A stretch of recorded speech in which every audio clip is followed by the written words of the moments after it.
misled the American public, lied under oath, and oddly enough, fathered Jesse Jackson's illegitimate child.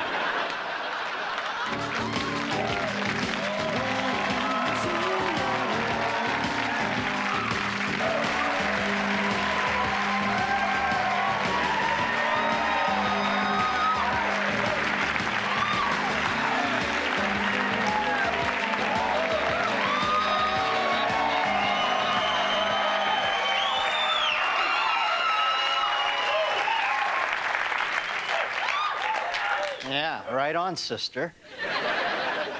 You know what I just realized? I don't think the Backstreet Boys are really from the Backstreets at all. Maybe somebody ought to look into that. Let's see what's new in the world this week. Reverend Jesse Jackson admitted yesterday that he had carried on an extramarital affair that resulted in the birth of a child. Some 20 months ago, Jackson said he's stepping out of the public eye now to ruminate, pray, and spend more time with his families.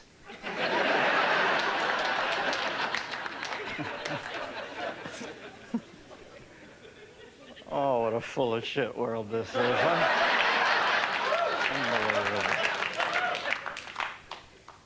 Earlier today, as part of a deal with prosecutors, President Clinton admitted that certain of his responses in the Monica Lewinsky case were not true, although he still believes the grand jury testimony where he said he didn't have sexual relations with her was, quote, in no way evasive, misleading, or false, end quote. That's great, Bill. Glad we finally cleared everything up. Thanks for the closure, my man. Last night, of course, President Clinton delivered a 7-minute farewell address in it. He thanked the American people and told them how great they were. Then, just out of force of habit, he promised to call. I understand Clinton toned down the content of his speech considerably. Originally, he was going to sing My Way, then strip down to a gold lame Speedo, flip off the camera, light a fart, and crash headfirst through the window of the Oval Office.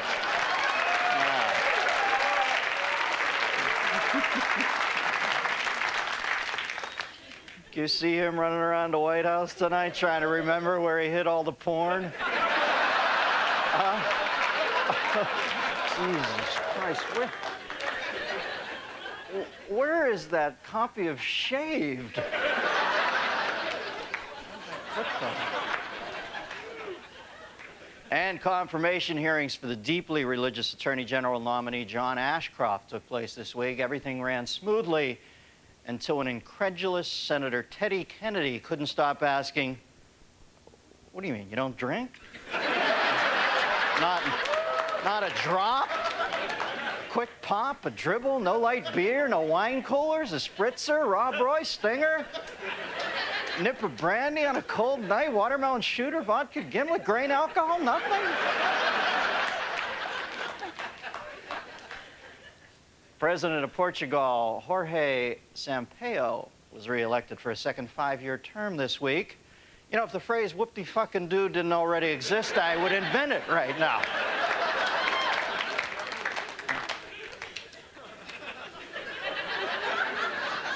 What kind of country gives out a 5-year term? And fashion model Kate Moss turned 27 years old on Tuesday. Moss celebrated in her usual fashion by asking friends if the cake was good.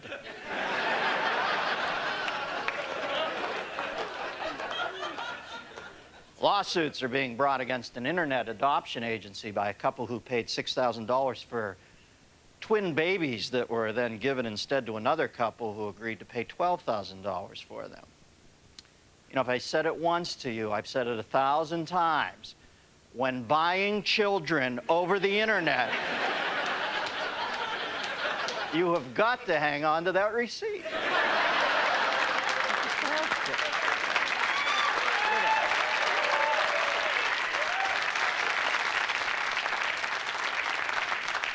And the Russian Space Agency says a power failure is causing a delay in the planned destruction of the Mir space station.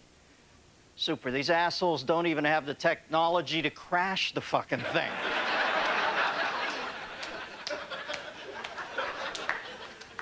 Washington, D.C. this week prepared for the arrival of soon-to-be President George W. Bush. The bulk of the week was spent putting up decorations, as well as plugging up White House electrical outlets and removing easy-to-swallow objects. There you go. There you are. Yeah.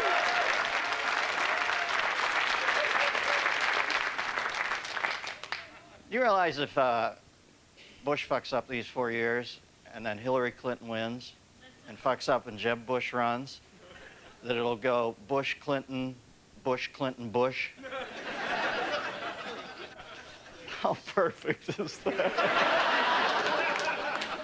Well, tomorrow George W. Bush moves into the Oval Office, and Bill and Hillary tell the White House staff we'll see you in 4 years. But what about old Al, huh? Now, I don't want to get off on a rant here, but Al Gore is about to leave not only the White House, but the flimsy IKEA lean-to that is the American consciousness. He's about to sling his wobbly, too-tight high heels over his shoulder and take the morning after walk of shame out of the beer and sweat-stained frat house of Washington, D.C. Damo arigato, Mr. Roboto. You know, tonight, I hope to answer the question, who is Al Gore and what are his core beliefs? So, Al, if you're watching out there, you stick around, because this will all be new to you. Poor Gore, huh? Desperate for approval, he violated the #1 rule in showbiz. Work the shaft. I'm sorry, that's the #2 rule. The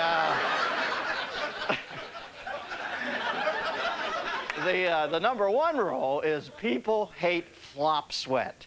It doesn't matter what color shirt your handlers told you to wear, Al. If the pits are darker than Anne Rice's dream journal, you're in trouble. You know, even the biggest Democratic apologist has to admit that Gore lacks something. I mean, you'd think the guy who won the popular vote would be, you know, more popular.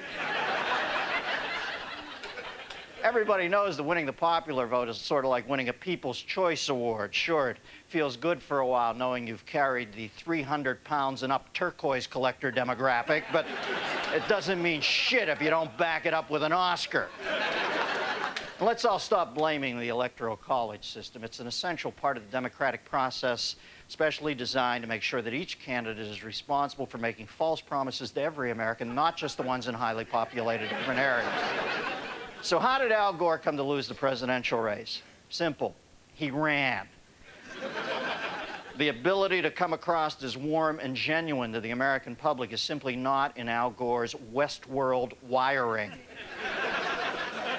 Al, you lost me at hello.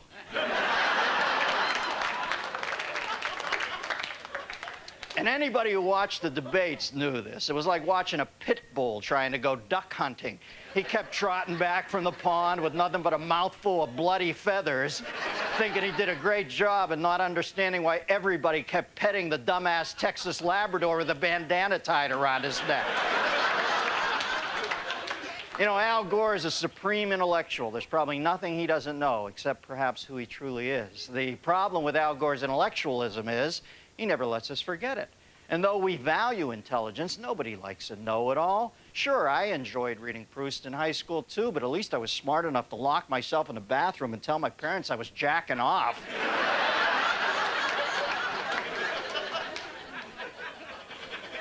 You know, it was painful to watch Gore try to emulate Bill Clinton's charming, personable style when campaigning on the road. He gave it his best shot, but people got the impression he wasn't really paying attention to them. Every time he'd try to connect with some guy working in a factory or a waitress in a diner, he'd end up nodding his head faster and faster and slowly inching away. You know, his body language always reminded me of somebody who's asked directions to the nearest gas station but can't actually listen to them because he's got to whiz so badly.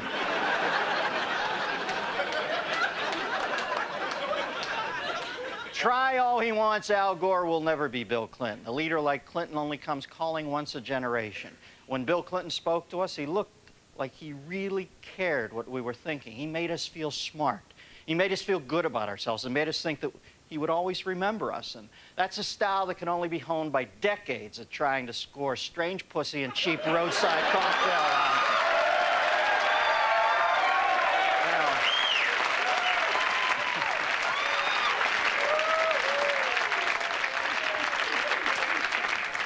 When it comes to assigning blame for their recent loss of the White House, the Democrats are going to be pointing more fingers than the Hindu god Vishnu at a Dunkin' Donuts.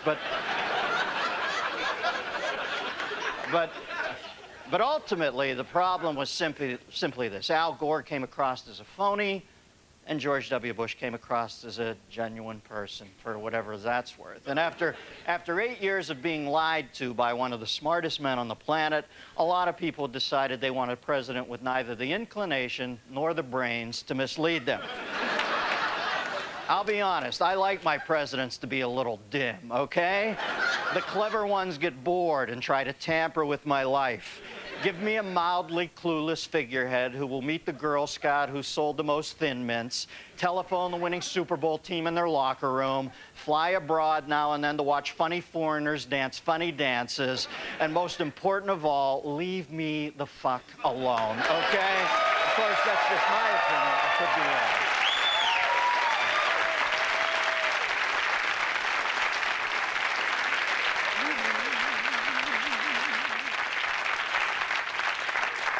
Thank you very much. I want to know what you think, America. Give me a call at 1-800-5... Listen, I don't think George W. is a world beater, but, you know,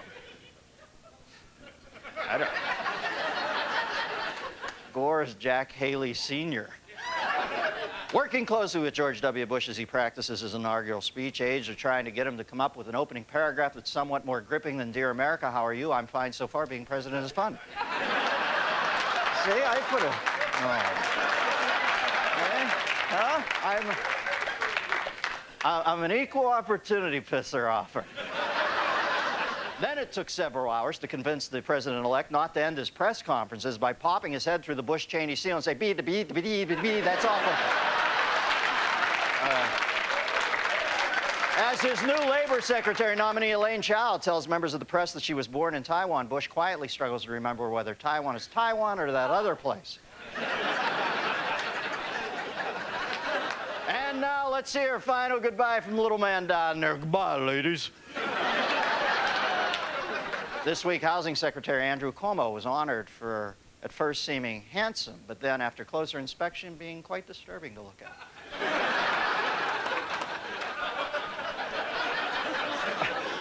As President Clinton speaks, his Treasury Secretary Larry Summers thinks about what French toast made out of Cinnabons would taste like.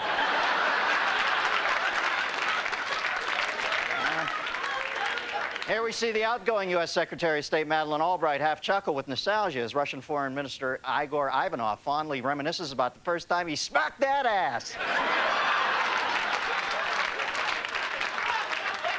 And here we see Albright pondering Janet Reno's offer of driving through the West in a convertible on a two-woman crime spree. Hoping to help his nomination on Wednesday, Attorney General nominee John Ashcroft showed reporters a more relaxed, fun-loving side. And I was like, damn, bitch, you got skills. Huh? No, I'll agree with you. That is the whitest fucking photo I have ever seen in my life. This guy's got to go. He's 900 years old now, huh? He babysat Strom Thurmond. On his first visit to a brothel, Energy Secretary Bill Richardson breached waiting room etiquette by asking others about their families.